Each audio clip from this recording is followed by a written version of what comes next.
ಇನ್ನೊಂದು ಕಡೆ ಪ್ರಧಾನಿ ಮೋದಿಗೆ ಸಿದ್ದರಾಮಯ್ಯ ಕೂಡ ತಿರುಗೇಟನ್ನ ಕೊಟ್ಟಿದ್ದಾರೆ. ಅನೇಕ ಬಾರಿ ರೈತರ ಸಾಲ ಮನ್ನಾಕ್ಕೆ ಒತ್ತಾಯವನ್ನ ನಾನು ಮಾಡಿದ್ದೀನಿ, ಪ್ರಧಾನಿ ಮೋದಿ ಬಳಿ ನಾನು ಗೋಗರ್ದಿದ್ದೀನಿ ಈ ವಿಚಾರವಾಗಿ ಅಂತ ಪ್ರಸ್ತಾಪವನ್ನ ಮಾಡಿದ್ದಾರೆ ಸಿದ್ದರಾಮಯ್ಯ ಅವರು. ಈ ಮುಖಾಂತರವಾಗಿ ಟೀಕೆಯನ್ನ ಮಾಡಿದ್ದಾರೆ.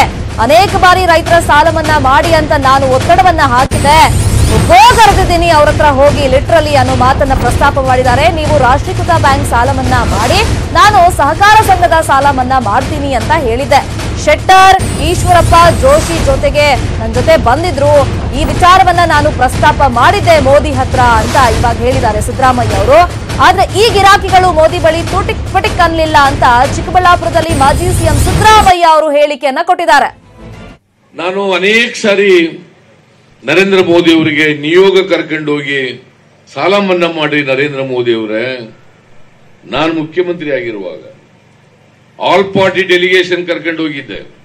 ಗ್ವಾಗರದೆ ಅವರಿಗೆ ರೈತರು ಆತ್ಮಹತ್ಯೆ ಮಾಡ್ಕೊತಾ ಇದ್ದಾರೆ, ಸರಣಿ ಆತ್ಮಹತ್ಯೆ ನಡೀತಾ ಇದೆ. ನರೇಂದ್ರ ಮೋದಿ ಅವರೇ, ನೀವು ಈ ದೇಶದ ಪ್ರಧಾನಮಂತ್ರಿ, ರಾಷ್ಟ್ರೀಕೃತ ಬ್ಯಾಂಕ್ಗಳು ನಿಮ್ಮ ಅಧೀನದಲ್ಲಿ ಬರ್ತವೆ, ನೀವು ರಾಷ್ಟ್ರೀಕೃತ ಬ್ಯಾಂಕ್ಗಳು ಸಾಲ ಮನ್ನಾ ಮಾಡ್ರಿ, ನಾನು ಸೊಸೈಟಿಗಳ ಸಾಲ ಮನ್ನಾ ಮಾಡ್ತೀನಿ ಅಂತೇಳಿ ಪರಿಯಾಗಿ ಗ್ವಾಗರದೆ ಅವರು ಜಪ್ಪಯ್ಯ ಅಂದ್ರೂ ಕೂಡ ನರೇಂದ್ರ ಮೋದಿ ಒಪ್ಪಲಿಲ್ಲ.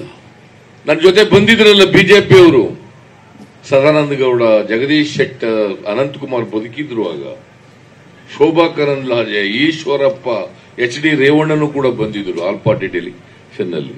ಅವ್ರಿಗೆ ಹೇಳಿದೆ, ಜಗದೀಶ್ ಶೆಟ್ಟರಿಗೆ, ಈಶ್ವರಪ್ಪನಿಗೆ, ಅನಂತಕುಮಾರ್ಗೆ, ನೋಡ್ರಿ ಪ್ರಧಾನಮಂತ್ರಿಗಳು ನಿಮ್ಮ ಪಕ್ಷಕ್ಕೆ ಸೇರಿದವರು, ನೀವು ಒಂದು ಮಾತು ಹೇಳ್ರಿ, ಈ ಗಿರಾಕಿಗಳ ನನ್ನ ಜೊತೆ ಬಂದಿದ್ರಲ್ಲ